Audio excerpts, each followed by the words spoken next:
Bonjour et bienvenue sur la chaîne EV Test Produits. Aujourd'hui, je vais vous présenter tout simplement la Formule 1 du robot tondeuse de la marque Mamotion. Donc là, c'est le Luba Mini 800. Comme d'habitude sur cette chaîne, le but c'est pas de vous présenter tous les robots tondeuses ou tous les produits de tel type sur la chaîne, mais vraiment celui que moi j'ai sélectionné, qui me semble être le meilleur sur le marché. En l'occurrence, pour moi, à l'heure actuelle, c'est Mamotion qui se place quand même dans les leaders sur le sujet. Donc je les ai contactés pour en obtenir un, qui m'ont envoyé donc gratuitement, mais c'est pas eux qui m'ont contacté pour me dire allez fais une vidéo promo pour notre robot, c'est bien moi qui voulais le faire. Parce que oui, mon but c'est vraiment à chaque fois pour un type de produit d'essayer de vous présenter pour moi quel est le meilleur produit dans cette catégorie là. Donc avant d'attaquer les specs, pensez à vous abonner, parce que plus on a d'abonnés, plus on est crédible et plus on peut contacter des marques pour qu'ils nous envoient un produit et qu'on puisse le tester sereinement et en toute indépendance. Et à la fin de la vidéo, si cette vidéo vous a plu, pensez à mettre un petit like, ça fait toujours plaisir. Et également, vous pouvez nous suivre sur Instagram, donc sur Instagram la chaîne EV ou sur mon Instagram Alex la chaîne EV si c'est plus propre à cette chaîne directement. Bon allez, c'est parti pour les specs du Luba Mini. Donc il a une capacité de tonte de 800 à 1000 m², une batterie de 4,5 Ah. La batterie est remplaçable, un moteur de 88 watts, pas de lidar, une caméra, pas de radar ultrasonique, pas de bac de ramassage et 4 roues motrices. Au niveau des modes de localisation, donc la vision avec la caméra, le RTK avec l'antenne RTK. La localisation est possible également par la 4G. Un an est compris avec le Luba Mini, c'est 49,90 par an ou 34,90 pour 6 mois ou 19,90 pour 3 mois. Et ça permet également de le protéger contre le vol vu qu'on peut le localiser peu importe où il se trouve. Au niveau des specs de tonte, largeur de coupe 200 mm, hauteur de coupe de 20 à 65 mm, un disque de coupe à 6 lames. La recharge est donnée pour un 0 à 100% en 2h40 d'après la fiche technique, mais en conditions réelles, le 15 à 100% prend 2h15 et le 15 à 80% 1h25. Temps de tonte annoncé 2 heures, soit 250 m². Et au niveau des temps de tonte réels, avec 100% à 15%, 1h50, soit 250 m² en mode zigzag ou 125 m² en mode quadrillage, vu que du coup il passe 2 fois. Pour les temps de tonte de 80 à 15%, là on est en gros à 1h30. Et là, on fait donc une surface de 190 m² en zigzag, soit 95 m² en quadrillage. Donc grâce à son phare et à sa caméra, il peut tondre la nuit. D'ailleurs, il me semble même que sans son phare, il peut tondre la nuit, parce que j'avais désactivé l'allumage automatique et il tournait quand même la nuit. Donc je pense qu'il réussit quand même à s'en sortir via un infrarouge, je ne sais comment, sans le phare. Moi, j'ai quand même laissé le phare, donc en tout cas, il peut tondre la nuit. Il peut arrêter de tondre si jamais il pleut, parce qu'il y a un capteur de pluie qui est juste ici. Je pense que dès qu'il sent un contact entre ces deux bornes, du coup il considère qu'il pleut. Si on a désactivé la tonte par temps de pluie, du coup il va retourner à sa station de recharge et repartir plus tard. Alors, je vais vous montrer la différence de bruit qu'il y a entre le robot Mamotion Luba Mini quand il est en train de tondre et quand on tond avec une tondeuse électrique, même pas une tondeuse thermique, pour vous rendiez compte en fait que c'est quand même assez silencieux. J'ai pas de scrupule à tondre la nuit avec, parce que franchement c'est juste quand il passe devant la fenêtre qu'on l'entend, mais mes voisins, il y a peu de chances qu'ils l'entendent à quelques dizaines de mètres, surtout s'il y a un mur entre les deux.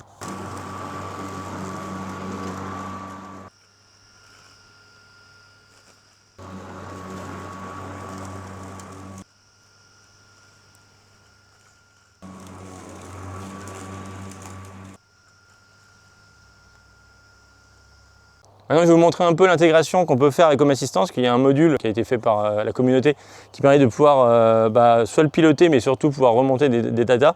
C'est d'ailleurs comme ça que j'ai pu avoir les courbes de charge et les temps de tonte précis du robot. C'est que là, on est très proche quand même de ce qu'on fait dans la voiture électrique.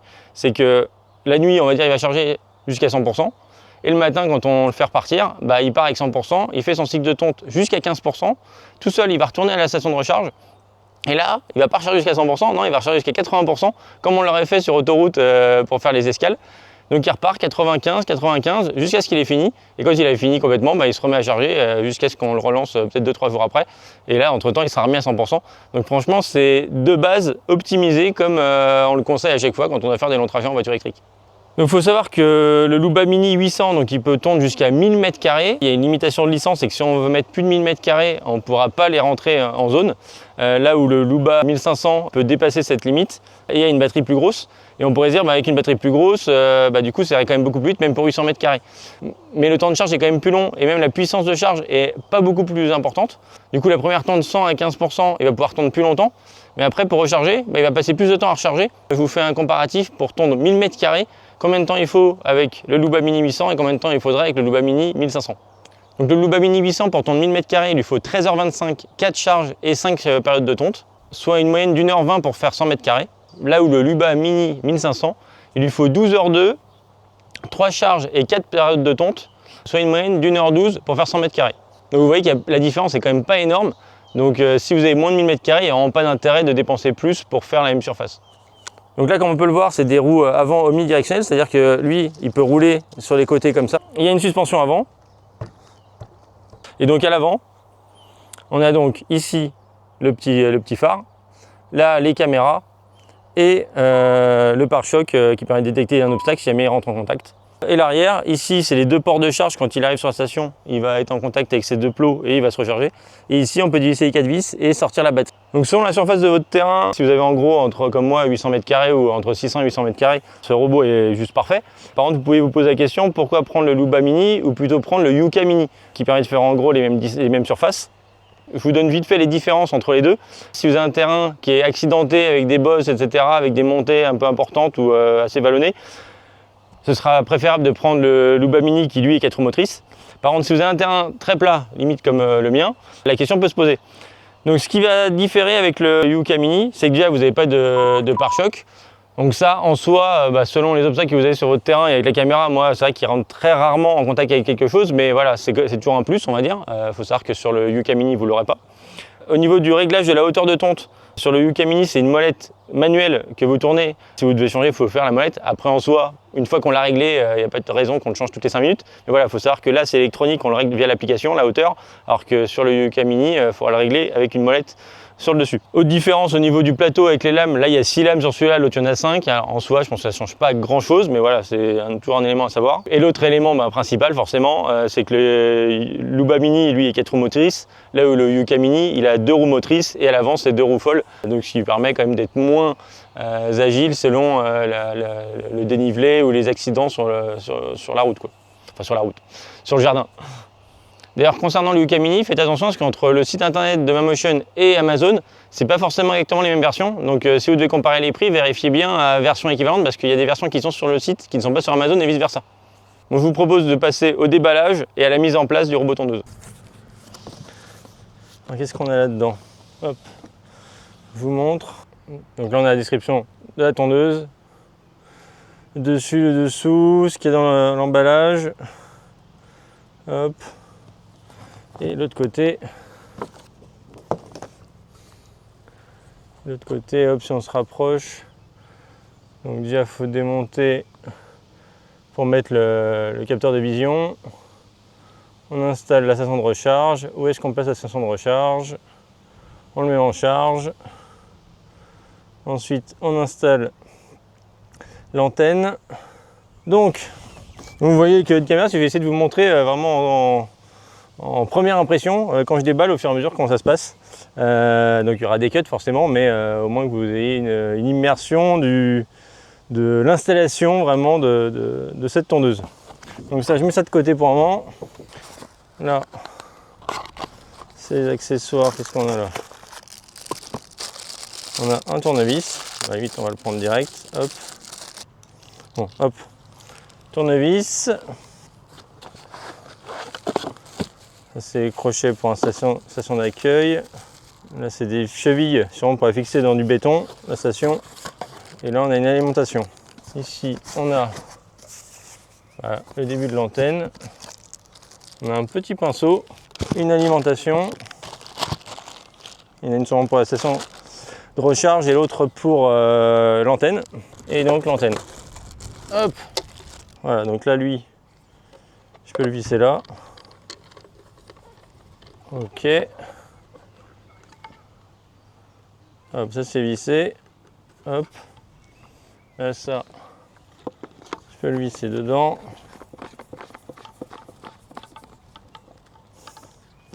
Et du coup, le piquet. Donc là, je vais retirer la protection et je vais fixer le piquet à la pointe. On va commencer comme ça fera très bien l'affaire. Hop, je vais le serrer là. Donc là, voilà, là, j'ai du coup la pointe, je peux la planter directement dans le sol. Voilà. Hop, regardez. Vraiment histoire de découvrir le branchement. Hop, je sais pas si vous voyez bien. Tac. Je le mets en face. Je serre. Et donc là, j'ai mon antenne qui est alimentée. Enfin, qui est alimentée. Il n'y a plus qu'à la brancher pour l'alimenter. Hop. Ça doit être l'antenne qui va en dessous.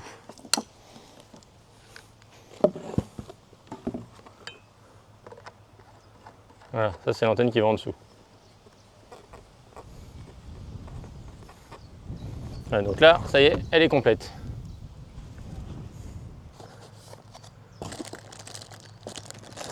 Là, on a le kit vision qui permettra que le robot voit devant lui en fait. On va peut-être sortir la bête. On y verra plus clair. Allez, hop. Ah voilà la bête. Bon, je le pose là. Voilà, hop, la station de recharge.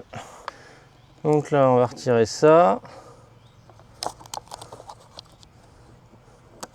En gros, là, c'est juste qu'il faut bien s'assurer que tout est bien sécurisé au niveau du câblage avant de mettre les vis.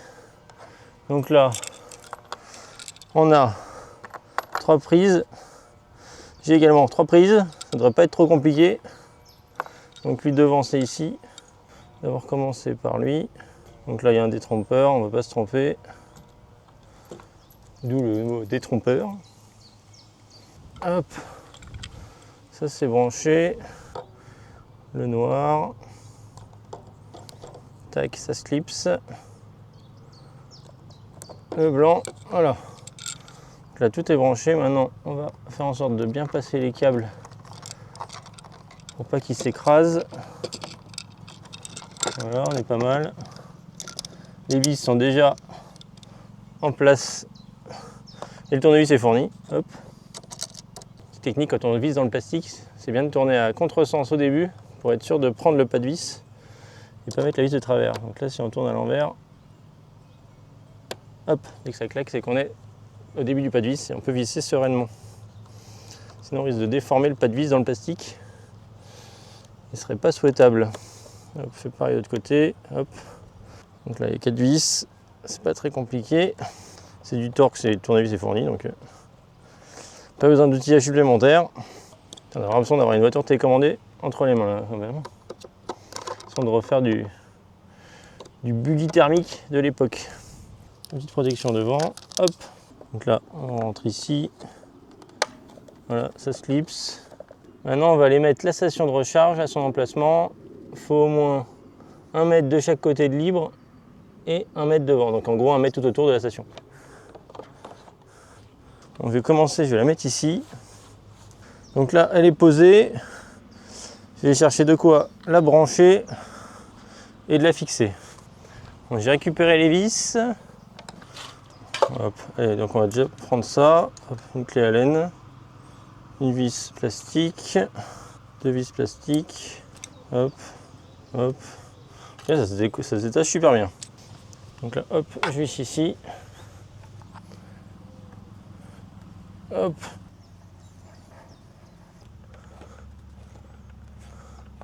Maintenant, on va mettre l'alimentation. Donc là, ouais, on ne peut pas se tromper. On sent que c'est bien fini, il y a des petits joints et tout. C'est vraiment très calibrant. Donc là, on a des fixations d'ailleurs pour pouvoir le fixer à un mur. Donc là, la station, elle est allumée. Allez hop, on la rallonge pendant j'en ai pas besoin. Je vais prendre l'antenne. Maintenant, je vais la mettre là. Et on verra après. Alors, il faut savoir que si on déplace l'antenne, il faut refaire toute la cartographie, ça de ce que j'ai vu. Là, c'est vraiment une installation à l'arrache, histoire de découvrir le produit. Hein. Allez, toi, je t'embarque. Je viens de le poser à sa place. Et là, on voit qu'il clignote. Donc, tout est branché. Maintenant, je scanne ça. Ouvrir, hop. Allez, j'installe ma Motion. On a notre application ma Motion. Allez, on va ajouter un nouveau fake. Donc là, je vais rajouter. Allez, je vais commencer par l'antenne. Allez, il faut que je lui donne mon Wi-Fi. Rejoindre le Wi-Fi. Donc c'est bon. Allez, lien robot. Donc je lis le robot. Là, pour le coup, vraiment, c'est simple. Ça détecte tout seul. Ok, ajout réussi. Le robot est actuellement connecté à un réseau 4G. Il serait souhaitable de mettre en place un réseau Wi-Fi pour le robot. Confirmer. Ça, c'est moi. Ok, rejoindre. Donc, en fait, l'antenne, on a dû la relier au Wi-Fi. Le robot, on l'a fait relier le Wi-Fi. Définir une carte. Pour une cartographie réussie, assurez-vous de respecter l'étape suivante. Elle est placée dans une position optimale. Vous assurez que le module de vision est installé, ça c'est fait. C'est vrai que pare-pluie est fixé, ça c'est fait aussi. Alors j'ai un toit aussi qui va au-dessus en option, je ne l'ai pas encore mis. Pare-pluie, le robot est en charge, ok. Donc alors, il faut que je mette le robot au bord. Donc je vais le faire en cartographie manuelle pour commencer. Ok, très bien, compris. Cartographie d'une zone de travail débutée. Du coup, comment j'avance? Ah. Ok. On va un peu à gauche, mon petit gars. Hop. Donc là, il va pas trop vite, ça va. Et je vais le faire aller jusqu'au bout. Et je vais le faire passer entre les deux. Ah, c'est top. Hop. Hop. On a l'impression d'avoir un char à chenilles. On peut tourner sur place. Allez, hop, viens ici. Je vais déjà retourner. Hop, avancer un peu.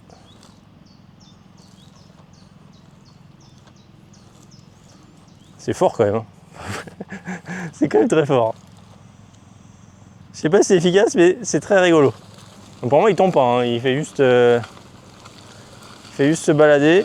Je crois qu'on peut gérer la vitesse. Pour moi, je le fais en mode 1. Le truc va vraiment par défaut. Là, il est sorti du carton. Donc là, il y a un peu d'obstacle. Je crois qu'il s'en sort trop bien. Hop. C'est fort. Franchement, c'est fort. Faire juste une zone de test. On voit la zone au fur et à mesure sur l'écran aussi. Il y a de l'herbe haute. Hein. Mais bon, ça l'arrête pas. La zone de terrain est terminée. Ok, enregistré, ça me va. Maintenant, je vais lui dire de tondre. Passer en mode portrait, confirmer. Ok. Démarrer. Suivant. Débuter le travail. Que fais-tu, mon petit bonhomme?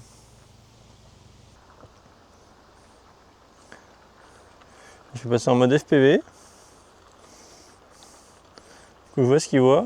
S'il me met devant.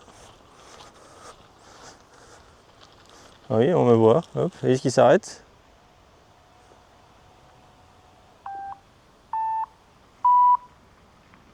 Il a juste la hauteur, ok. Donc, je sais pas si on entend. C'est pas trop bruyant. Voilà à quoi ça ressemble cette zone. On va le laisser travailler. Et je vais repasser et voir à quoi ça ressemble d'ici peu. Est-ce que c'est coupé ça? Oui, c'est coupé. Voilà, en fait, il a bien coupé. C'est haut et il coupe bien. Et donc là, vu que l'herbe est haute, forcément, ça fait des grandes brindilles coupées. Mais s'il tombe régulièrement, bah, en fait, il va couper un tout petit peu à chaque fois. Et du coup, la pousse est toujours nickel, sans qu'il y ait besoin de ramasser. J'essaierai de vous mettre en accéléré du coup la tonte.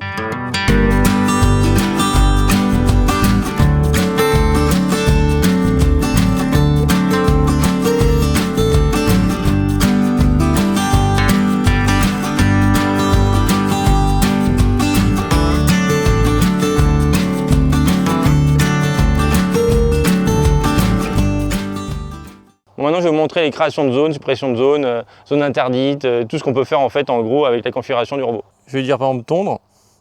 Je vais dire je vais faire que ma zone nord, donc celle qui est en haut. Je pourrais choisir la hauteur de la tonte. On peut choisir la vitesse avec laquelle il va pour tondre. Donc par défaut c'est 0,3. Je l'ai déjà mis à 0,6, mais au final ça permet qu'il tonde une plus grande surface en moins de temps forcément. Ça ne consomme pas beaucoup plus de batterie. Mais je pense que la tonte est un peu de moins bonne qualité, donc pour moi il n'y a pas trop d'intérêt à le faire plus vite, vu qu'au final on a le temps. On peut également choisir comment il va couper, est-ce qu'il le fait de manière optimale, de manière à vraiment prendre les grandes lignes droites pour faire la coupe, ou est-ce qu'on peut directement lui orienter directement l'angle dans lequel on veut qu'il coupe, ou aléatoire, en gros, une fois il coupe dans un sens, une fois il coupe dans l'autre, en gros il coupe un peu dans tous les sens. Moi j'ai laissé optimal. Donc ensuite pour le mode de trajectoire, soit il fait que le périmètre, donc que le tour, donc ça a assez peu d'intérêt, mais bon, peut-être dans certains cas.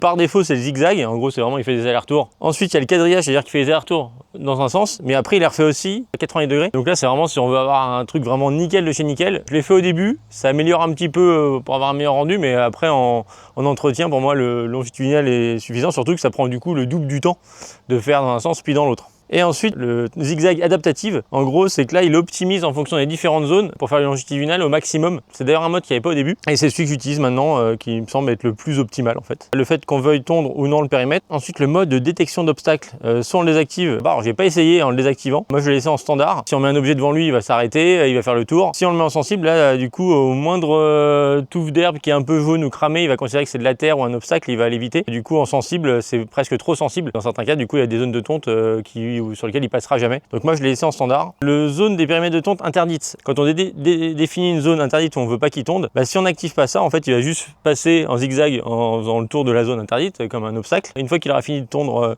autour de la zone interdite, il va également faire le tour comme un massif de fleurs ou une plainte ou un truc comme ça. Donc moi, en tout cas, ça, je l'ai activé. Donc pour moi, ça me paraît optimal. Là, c'est l'ordre de tonte. Donc soit il commence par faire la zone entière et ensuite il fait les périmètres, soit il fait d'abord le périmètre puis ensuite la zone entière. Moi, je l'ai laissé en zigzag d'abord, donc en gros la zone de tonte d'abord, parce que pour peu que je doive l'arrêter en cours pour X raison, au moins il aura fait la plus grande surface, vu que le périmètre, on va dire que c'est plus de la finition, donc je vais voir qu'il fasse ça à la fin. Et ensuite, le dernier point, c'est l'ordre, enfin la progression de démarrage de la tonte. Et là, pour le coup, je trouve c'est un peu dommage, c'est qu'on peut juste mettre donc entre 0 et 100%. En gros, c'est que si par exemple j'ai cette zone-là qui est une zone de tonte, et que je dis qu'il commence à 20%, il va commencer à 20% du début de la zone.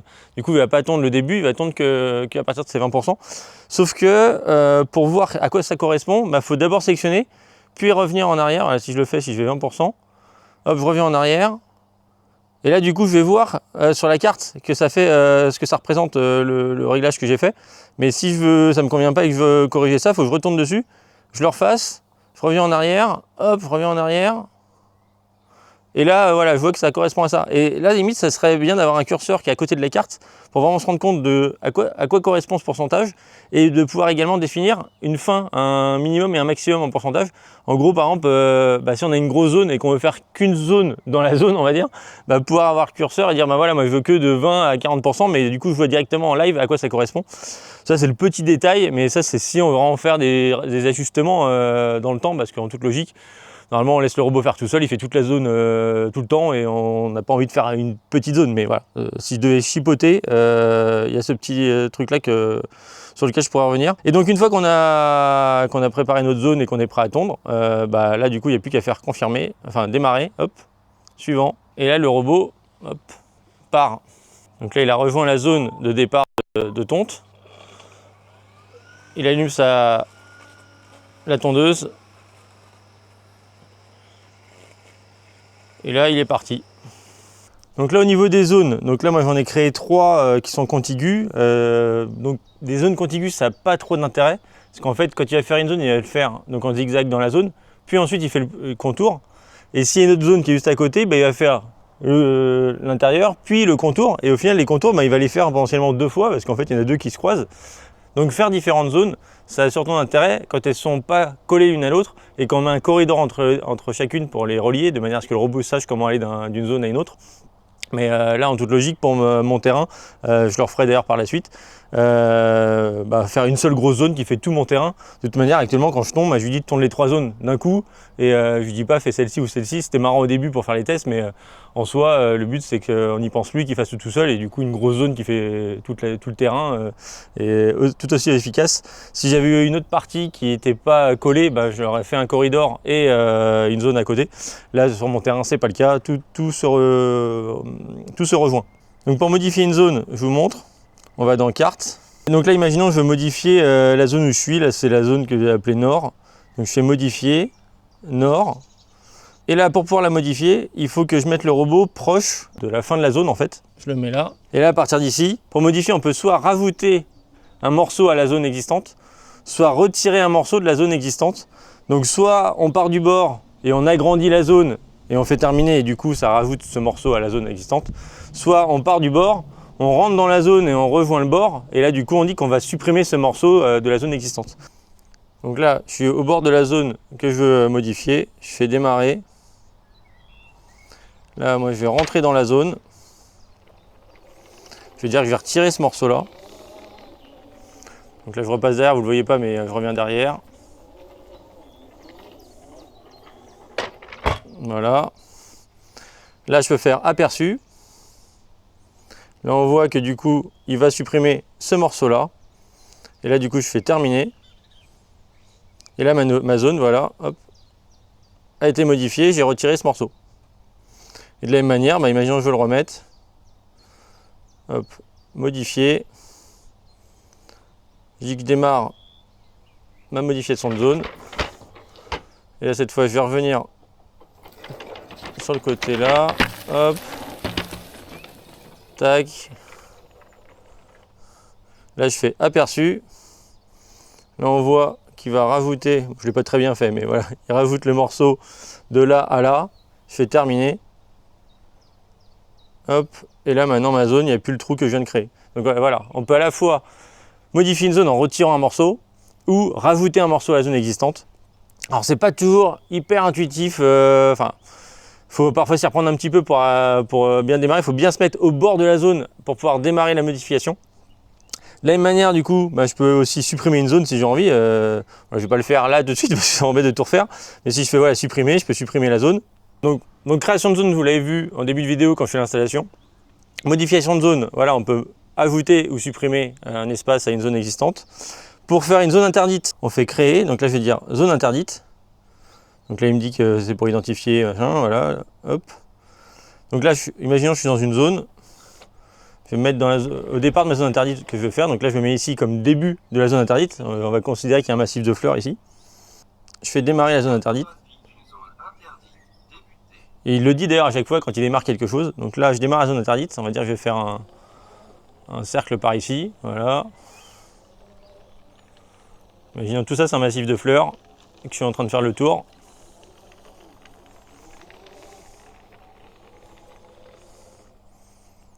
Voilà. Là, il me dit qu'il est arrivé à la fin de la zone parce qu'en fait, on a chopé le point de départ de la zone. Donc là, j'enregistre la zone interdite. Cartographie des zones interdites achevée. Et du coup, quand on va sur la carte, on voit un cercle jaune. Et du coup, on a créé une zone interdite. On peut également créer des motifs. Bon, moi, je ne l'ai pas fait. Il y avait quelques trucs rigolos à faire. Je vous montre d'ailleurs un exemple d'un truc rigolo que j'ai vu sur Internet. Donc là, on peut écrire des choses au sol, on peut faire des symboles. Donc là, vous voyez, il y a tout un tas de symboles qu'on peut faire, une étoile, un cœur, et du coup du texte. On peut écrire directement du texte. Donc j'ai pas essayé, mais voilà, du coup, ça permettra d'avoir une délimitation d'une herbe un peu plus haute qui permettra de définir un dessin dans le sol si on le souhaite. Donc faut avouer que c'est quand même plutôt cool si on a des idées rigolotes à faire. Là, j'ai pas eu le temps de le faire, mais libre à vous de trouver des idées pour ça. On peut également créer un corridor, je vous montre pas en démo parce que voilà, il suffit juste d'aller d'une zone A à une zone B en faisant un chemin, mais du coup je vous montre juste sur l'écran. Donc là on fait créer corridor. Là il nous montre à quoi correspond un corridor. Comme je dis, c'est pour relier deux zones qui ne sont pas contiguës. Et du coup il prendra toujours ce chemin pour aller de cette zone à cette zone de manière à optimiser la distance pour aller d'un point A à un point B. Bon, et je vais terminer avec la planification qui au final est peut-être le truc presque le plus important. C'est permettre simplement qu'on n'ait plus à se soucier du robot, on programme tout une fois et après ça fait ses cycles tout le temps sans qu'on y pense et on a une tonte nickel, une pelouse nickel sans qu'on pense même qu'on a un robot qui est en train de le faire. Donc pour la planification, ça s'appelle des activités. Donc là on va dans activités. Moi j'en avais créé plusieurs pour faire des essais, mais au final maintenant j'ai une tonte qui fait toutes les zones, les 3 zones qui les fait en une seule fois. C'est pour ça que, comme je l'ai dit tout à l'heure, c'est plus pertinent d'avoir une seule grosse zone que faire des zones qui se touchent, parce qu'au final ça met plus de temps inutilement. Donc par exemple si on crée une nouvelle activité qui va tondre la totalité du terrain, on fait activité, donc là ça charge l'activité, j'ai créé une nouvelle activité. Je vais dire que je veux tondre toutes les zones. Je peux faire des réglages pour dire voilà la hauteur de tonte je veux tant, enfin tous les réglages que je vous ai montré tout à l'heure sur une tonte. Ça affiche du coup la distance totale à tondre, là en l'occurrence c'est 758 mètres carrés. Et ensuite on programme quelle période on veut tondre cette zone. Donc soit on le met avec un intervalle régulier, on dit voilà tous les 3 jours je veux que ça tonde, à partir de telle heure. Soit moi, c'est ce que j'ai choisi. J'ai choisi que ça tonde 3 fois par semaine. Donc, c'est un peu plus que tous les 3 jours, vu qu'en fait, je fais lundi, mercredi, vendredi. Mon but c'est que le samedi dimanche il n'y ait pas de tonte, comme ça si je suis dans le jardin il n'y a pas de robot qui m'embête à passer dans le jardin. Et du coup le vendredi c'est nickel avant le week-end, et le lundi bah, ça fait la tonte de ce qui a poussé dans le week-end, et le mercredi ça fait un petit complément. Voilà. Après c'est libre à chacun de faire sa planification. Mais du coup voilà, imaginons je fais donc lundi, mercredi, vendredi. Au niveau de l'heure de tonte, il faut quand même prendre assez tard le matin pour éviter qu'il y ait de la rosée. Donc moi je vous conseille à partir de 10-11 heures le matin, c'est bien. Et d'ailleurs au niveau des heures de tonte, on peut définir dans l'application de ne pas tondre entre telle heure et telle heure. Et moi en l'occurrence j'ai mis de ne pas tondre entre je crois 3h et 10h du matin. Donc dans ce créneau là c'est une zone de non-tonte. Donc déjà on peut pas lui planifier un démarrage à ce moment-là, et si on lui dit vas-y va tondre en forcé, il va dire bah non en ce moment c'est pas possible. Donc voilà, une fois qu'on a mis l'heure de départ, bah là il n'y a plus qu'à faire sauvegarder la tâche, et là bah, tout à chaque planification définie, bah, le robot partira, fera sa tonte, il ira recharger, repartira à tonte jusqu'à ce qu'il ait fini, et ça comme ça tous les jours définis, et ça s'occupe tout seul du terrain et il n'y a plus rien à faire. Donc une fois que c'est en place, voilà, le sujet tonte n'est plus un sujet, vous pouvez vaquer à d'autres occupations. On peut dire de ne pas tondre les jours de pluie. Et donc s'il détecte de la pluie, mais il arrête de tondre et il retourne à sa station de recharge. Après il y a plein de petits réglages où j'ai pas trop chipoté, mode de demi-tour, virage multipoint, ou virage mode 0 virage, voilà, ça j'ai pas trop regardé. Mode de recharge direct ou suivre le périmètre, bah moi je lui dis d'aller au plus court, hein, je dis pas de suivre un bord pour retourner, ce serait plus long. Après dans certains cas c'est peut-être utile, mais en tout cas moi je l'ai laissé en mode direct. Mode de sécurité pour la faune, j'avais même pas essayé ça. Vitesse de sécurité pour les opérations nocturnes, c'est pas mal. Et de la même manière, bah, ça veut dire qu'on peut aussi dire, bah, s'il fait nuit, bah, t'arrêtes de tondre et tu vas te recharger. Et t'attends qu'il refasse jour, parce qu'on peut mettre activité nocturne interdite. Donc ça, j'avais pas essayé. Et éclairage automatique, ça permet que le spot s'allume devant, enfin le phare s'allume quand il fait nuit. Du coup, pour repositionner la station de recharge, bah, il suffit de cliquer sur ce bouton-là. Il faut juste mettre le robot dans la station. Et dès qu'on appuie dessus, bah, il repositionne par rapport à la position du robot ou à la station. Et donc on peut déplacer la station de recharge si on le souhaite par la suite. Il y a juste l'antenne RTK qu'il ne faut pas déplacer, parce que dès qu'on la déplace, ça décale forcément tout. Et également les paramètres vocaux, là on peut soit désactiver pour pas qu'il parle quand il va charger, quand il lance la tonte. Moi je trouve ça plutôt pratique, mais ça peut être dérangeant peut-être dans certains cas. Donc si vous le désactivez, vous pouvez, et on peut choisir que ce soit une voix d'homme ou une voix de femme. Ah si, un dernier point sur l'application, c'est qu'il y a souvent des mises à jour. Et ça c'est un petit point négatif on va dire, c'est que s'il y a une activité en cours, en gros il est en train de tondre une zone et qu'il y a une mise à jour, bah, vous ne pouvez pas faire la mise à jour tant qu'une activité est en cours. Donc il faut attendre que l'activité soit finie et ensuite lancer la mise à jour. Et ça, je dirais que c'est un peu dommage de ne pas pouvoir qu'il se mette en pause, on met à jour et il reprend. Voilà. Donc moi, la plupart du temps, je suis un peu impatient. Du coup, je lui dis bah, tant pis, annule l'opération, fais la mise à jour, comme ça au moins ça c'est fait, et il retendra potentiellement 2 jours après. Il n'aura pas fini l'activité du jour. Et également, on peut aller dans les paramètres d'entretien en gros du robot tondeuse. En gros, entretien, c'est juste les lames. Donc là, quand on va dessus, information de l'appareil, là on a entretien. Et là, on peut voir un peu comme une voiture le kilométrage qu'il a, le nombre d'heures qu'il a roulé. Donc là, il a déjà 97 heures. J'ai fait presque 82 km avec le robot. Et il lui reste en gros 10 heures pour les lames, d'après le réglage par défaut. Après, ça peut s'adapter avec un autre seuil si on le souhaite. Et donc, bah, du coup, je vais en profiter pour vous montrer comment on change les lames et à quoi elles ressemblent. Donc là, on va passer sous le robot. On voit donc les 6 lames. Une lame peut être utilisée 2 fois. C'est qu'en fait, vu qu'il tourne comme ça va abîmer ce côté-là de la lame. Mais ils ont pensé à ça, c'est que l'autre côté, vu qu'il n'est pas abîmé, bah, en fait, il y a un autre trou. Donc il suffit de retirer la vis, mettre la lame dans l'autre trou. Du coup, la lame va se retrouver, si je la retourne, hop, va se retrouver dans ce sens-là, mais vers l'extérieur. En fait, du coup, c'est l'autre côté qui va prendre. Donc on a en gros 110 heures par côté de lame, donc en gros 220 heures par lame. Donc là, il suffit de dévisser les 6 lames, les inverser de trous, et on est reparti pour un cycle complet. On peut voir qu'il y a toute cette zone-là qui ne peut pas tondre. Vu qu'en fait le robot, là, même s'il passe au bord d'un mur ici, bah, là, il ne peut pas tondre plus loin que ça. Donc on a toute cette zone qui est sans tonte. Alors il faudra que je mesure la distance, je vous la mettrai limite en sous-titre en dessous. Alors qu'avec le Luba 2, bah, il y a un disque ici et un disque ici. Du coup l'espace entre les disques et le bord est moins large, et du coup il permet de tondre plus proche des bords. Donc voilà, ça c'est un petit défaut. Après en soi, il restera toujours dans tous les cas un bord, et il faudra passer le rotofil. Donc en fait qu'on passe le rotofil pour ça ou pour ça, je me dis que c'est pas très dérangeant, vu que dans tous les cas il faudra quand même passer le rotofil. Donc si on le soulève, La roue avant s'est soulevée. voilà, il nous fait des messages. Le robot s'est incliné. Voilà.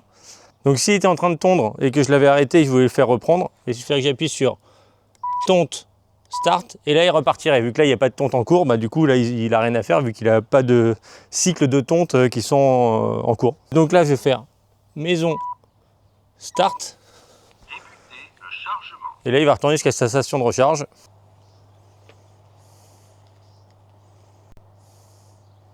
Donc là il faut qu'il chope les deux plots qui sont derrière pour du coup se recharger à l'arrière de à l'arrière du robot.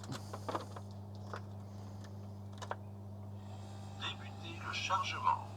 Bon voilà, pour conclure, que cette vidéo commence déjà à être assez longue, déjà moi je veux dire que c'est vraiment impressionnant. Voilà, j'étais assez bluffé, j'attendais vraiment, avant de passer un robot tondeuse à la maison, d'avoir vraiment une technologie bien aboutie, où il n'y a plus les fils périphériques, donc bon forcément il n'y en a plus, c'est maintenant tous les nouveaux robots n'ont plus de fils périphériques à placer. C'est quand même assez rapide à mettre en route. Une fois que c'est en route, ça tourne tout seul, on s'en soucie plus. Moi personnellement, j'ai jamais eu un jardin avec une pelouse aussi nickel, vu que là en fait, vu qu'il passe tous les 3 jours, bah, c'est toujours nickel. En fait, il n'y a pas un moment où on se dit tiens, il serait temps de commencer à tondre. Bah non, c'est tout le temps bien en fait, on se pose pas trop de questions. Bah forcément, ça fait gagner du temps. Vu que on a 2 heures par semaine ou toutes les 2 semaines où on peut faire autre chose que passer la tondeuse. Donc il reste le rotofil à passer une fois de temps en temps. Ça c'est vraiment vite fait. Moi souvent j'avais la flemme de le passer, donc je faisais que la tondeuse et le rotofil je le faisais une fois tous les mois ou tous les 2 mois. Donc là au moins je le fais tous les 15 jours, c'est une petite demi-heure à passer, hop c'est fini. Un des points négatifs que je pourrais donner à ce robot tondeuse, c'est que c'est tellement bluffant de le voir tondre que au final on passe quand même souvent du temps à le regarder tondre. C'est hypnotisant et vraiment plaisant de le voir tondre et se dire oh putain c'est fort quand même comment il fait ça, la pelouse elle est nickel. Donc ça fait gagner du temps mais faut pas se faire omnibuler par le fait de le regarder quoi. Bon si ce robot vous intéresse ou un de la gamme Mamotion, je vous mets en description donc un lien affilié vers le site Mamotion. Également des liens affiliés vers les robots Mamotion sur le site Amazon selon votre préférence. Il y a rarement des promos sur le site Mamotion, sauf les 50 € pour la première inscription. Mais si j'ai un code promo, plus tard dans le temps, je vous le mettrai en description. Bon, si cette vidéo vous a plu, pensez à mettre un petit like, ça fait toujours plaisir. Et du coup, moi je vous dis à la prochaine pour une autre vidéo. Salut!